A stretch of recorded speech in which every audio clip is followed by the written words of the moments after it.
For this recipe, you're going to need 1/4 cup of sugar with a teaspoon of cinnamon, and just set that aside. 4 loaf pans and some nonstick cooking spray. 3/4 cup of room temperature butter. 3 cups of white granulated sugar. 3 eggs. 1 16-ounce container of sour cream. 6 very ripe bananas. Actually, I have 5 really ripe ones and 1 that's not so ripe, but I'm not too worried. 2 teaspoons of vanilla. 2 teaspoons of cinnamon. 3 teaspoons of baking soda. 1/2 teaspoon of salt. And 4 1/2 cups of all-purpose flour. You want to preheat your oven to 300 degrees. Then get 4 7x3-inch loaf pans ready. We are going to grease them really well by spraying them. That's what I use anyway. I spray them over the sink so I can get in every little nook and cranny without spraying my floor and then tripping on it later. And then I use these little aluminum trays that you can recycle or throw away because I always end up giving them out. And so I have 3 of the giveaway ones and then 1 to keep at home, just a regular loaf pan.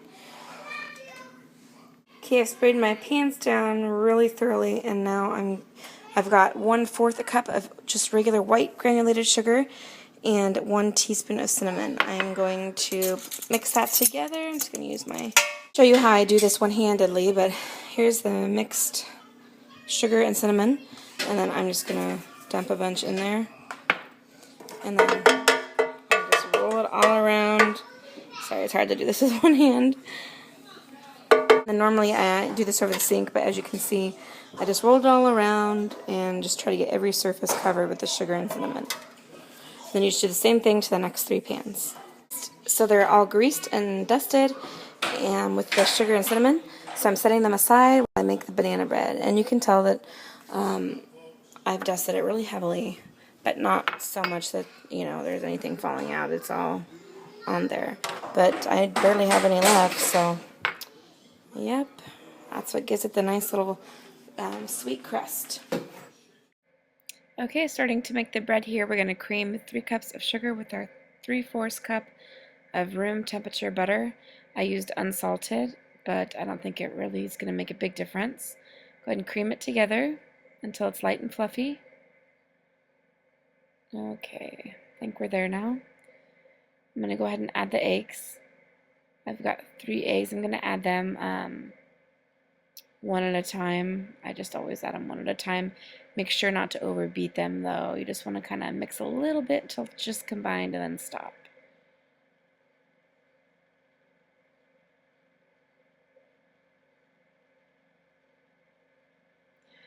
And I'm going to go ahead and add the 2 teaspoons of vanilla.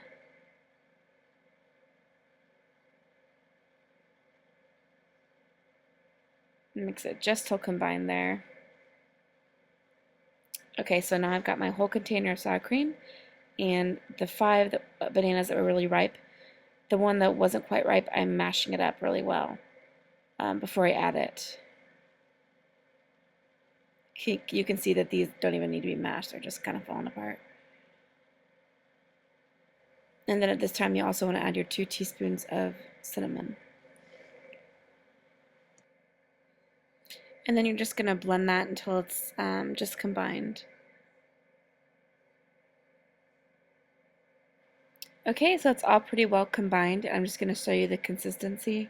It's going to be pretty runny before we add all of our dry ingredients in here. And I've got my 4 1/2 cups of flour.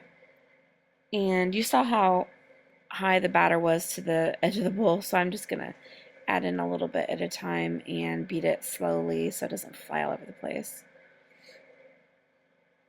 And I also am going to go ahead and add my 1/2 teaspoon of salt and 3 teaspoons of baking soda now too.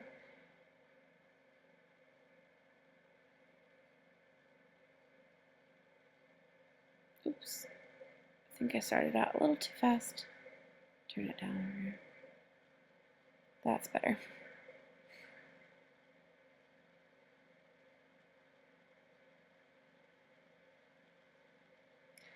I'm going to add the rest of my flour. I'm going to go ahead and wipe down the bowl with the spatula, make sure I get it all combined. Okay, it's all combined, you guys. I'm going to turn it off now, and just be sure not to overmix it. Okay, so now we're going to divide the batter between the 4 pans. And if you can see the batter here, this is the consistency you're looking for. It's a pretty thick batter.